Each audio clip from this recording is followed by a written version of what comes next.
Sir, ito naman tungkol dun sa SALN, nag-release ka ng SALN mo. Magkano yun, sir? 89 million ba yung net worth mo? Mga 89 million.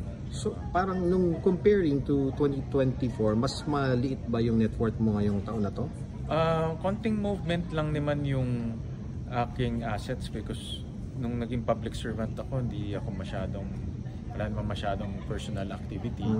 So nagbenta lang ako ng shares, I think mga 6 years ago, 7 years ago. And then after that, wala naman masyadong movement.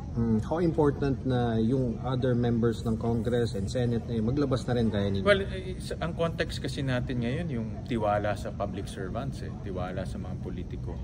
At sa aking personal na analysis, nawala talaga ang tiwala ng taong bayan sa mga politiko.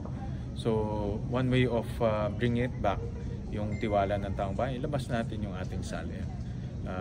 Kung justified naman yung income, actually, laki ng SALN o laki ng SALN, hindi yun para sa akin, hindi mahalaga. Ang importante, saan mo kinukuha yung source ng income mo. Pag lumaki yun, may legitimate source ka, then mabuti. Pero kung lumaki yun, hindi legitimate yung source mo, then may problema.